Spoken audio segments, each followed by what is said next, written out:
نه خبر طالبانو د قرآن د تجوید مسئله ده.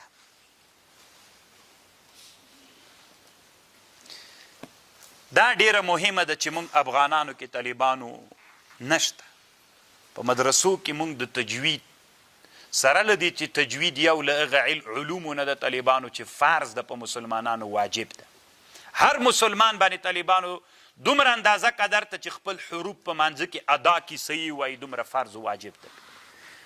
دا علم طالبانو په مدرسو کې نشته ده. اما منطق شریف، قاضی مبارکه، میبزی مبارکه هست طالبانو په اول سیټ کې ناست دي کې 8 کاله طالب تیروي. اما تجوید مو نشته، قرآن مو طالبانو غلط تلمان نیولی تر تاسو ټولو پورې پښتو غوندې قرآن وایو دسي. الله دې موږ په حال باندې رحم وکړي. نو زه طالبانو غواړم یو څو خبرې لنډې د تجوید په اړه درته وکمه. اطناب نه کوم طالبانو، ایجاز کوم انشاءالله. خبرې ته مې لږ غوږ ونیسئ. طالبانو امام جزري رحمه الله په خپله مقدمې کې یو شعر راوړی: والاخذ بالتجوید حتم لازم من لم يجود القرآن آثم. والاخذ بالتجوید حتم لازم، اخذ په تجوید باندې دا حتمی و لازم و فرض ده. من لم يجود القرآن آثم، که چا قرآن تجوید نو کړی دا سړی څوک ده؟ ګناهګار ده. اوس طالبانو ورونو دا تجوید چې ده دا واجب سو. علی قاری رحمه الله المنح الفکریه کې لیکي چې دا تجوید واجب ده. اوس طالبانو څومره فرق لري قرآن ویلل. ګوره پګړۍ پښتوني څنګه وایي؟ پګړۍ. یو سړی چې پښتون نه وي پګړۍ چې ورزده کوي پګړۍ نه سي ویلی، پګړۍ داسې وایي. نو طالبانو د پښتو د اصولو سره برابر وویلې نه. طالبانو سړی پې پوهېږي چې غلط یې ویلې. قرآن هم داسې ده طالبانو. قرآن چې په عربیت نازل ده داسې به یې زده کوې لکه عربیت غوندې. تجوید به یې کوې. ډوډۍ دودۍ که نه. اوس یو چا چې پښتون د هغه ډوډۍ وایي، خو که اردو زبان ده یا فارسی زبان ده یا عرب ده یا چینایی ده یا یو بل څوک ده چې هغه ته پښتو زده کوي ډوډۍ وایي، لږ ډوډۍ خو راوړه. نه یې څه ویللی طالبانو؟ پښتو یې ویلې نه طالبانو. روټۍ روټي اعلاء السنن کې علامه ظفر احمد عثماني هم دا خبر کوي. پګړۍ خپلې پګړۍ لفظ یې راوړی. روټۍ روټۍ. نو طالبانو تجوید چې ده دا نو دا اوس طالبانو تاسې فکر وکئ. ګوره ډوډۍ دودۍ، روټۍ روټۍ، پګړۍ پګړۍ، څومره فرق دی. نو طالبانو ډېر انسانان دي قرآن داسې وایي الحمدلله الحمدلله رب العالمین. سته که نه؟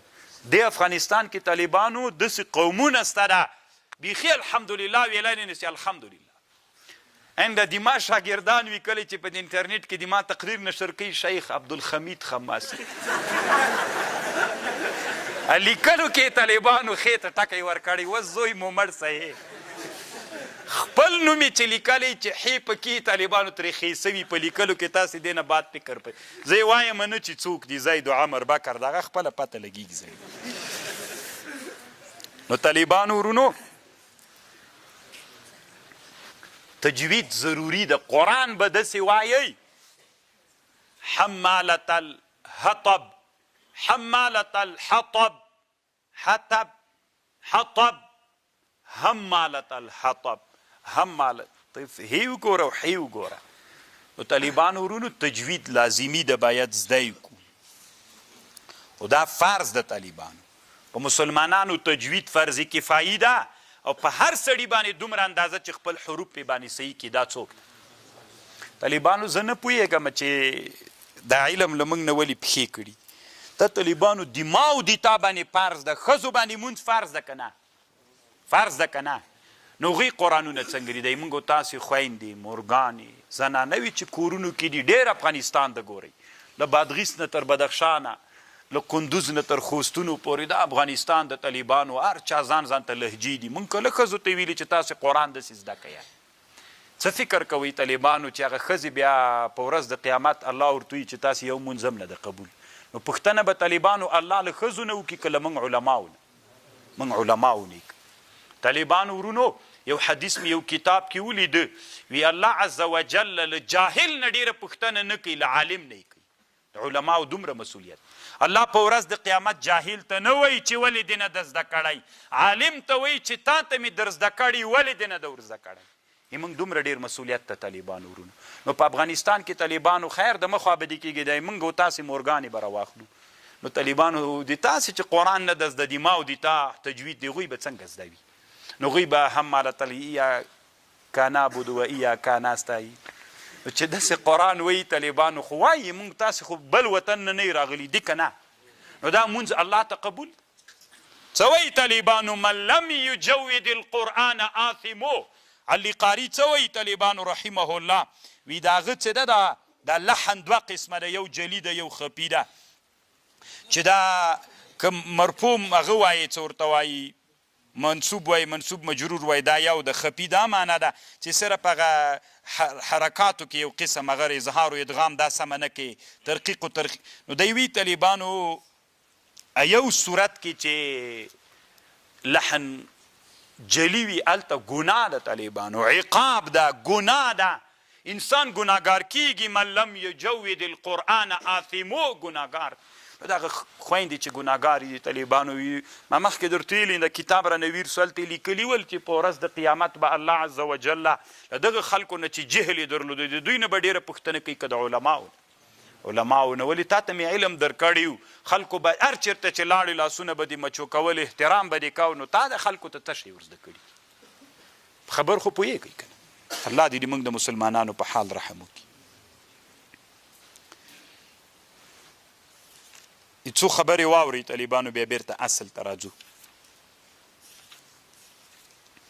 اوس طالبانو ورونو امام سیوطي رحمه الله دلته لیکي چې قرآن کې یو تحقیق ده، یو تحقیق قرآن ویلل دي، یو حدر قرآن ویلل دي، یو تدویر قرآن ویلل دي.